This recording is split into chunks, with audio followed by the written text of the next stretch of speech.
Nobody wants to work with Defense Secretary Pete Hegseth. As we all know, about a month and a half ago, Pete Hegseth had to have a massive staff purge. They had an abnormally large number of leakers, and of course they had Signalgate number 1. Signalgate number 2 happened, was just as bad, but, fewer people seem to care about that. Everybody's getting a little bit numb, which is also not a good thing. But nevertheless, Pete Hegseth had to fire his chief of staff. He had to fire several of his other top advisors.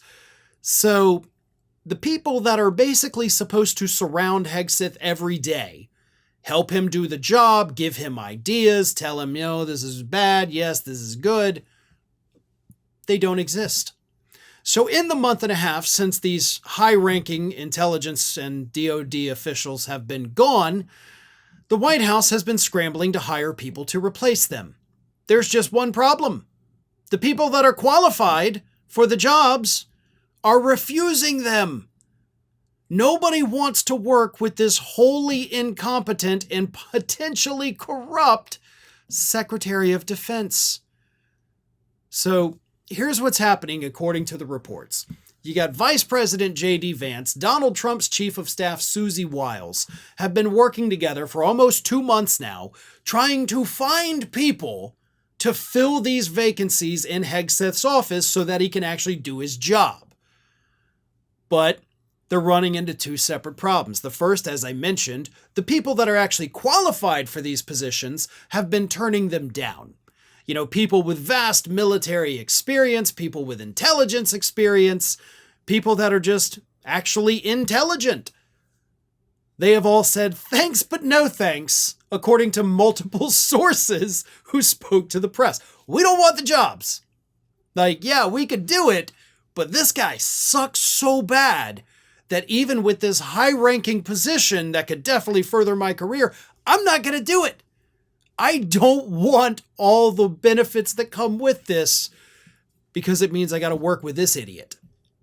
That is so horrible.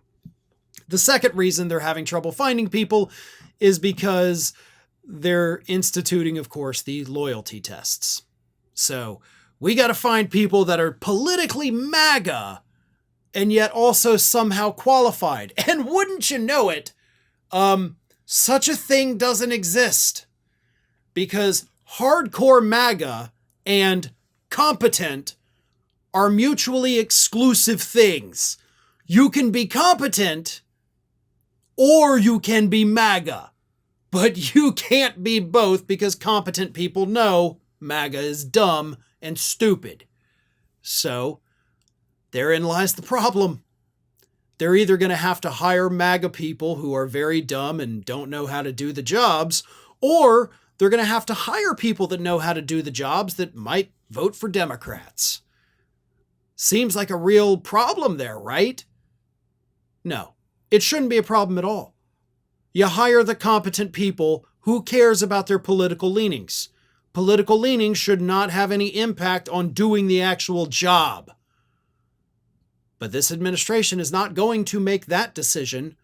So instead, when they finally announce that people have been hired, it's going to be MAGA, they're going to be incompetent, and the chaos that we've seen from the Department of Defense is only going to get worse. Thanks for watching, everybody, and if you're not already, please subscribe to the channel. We got fresh content every day for you. And if you want to follow us across social media, make sure you check out all of the social links that we have posted in the description of this video.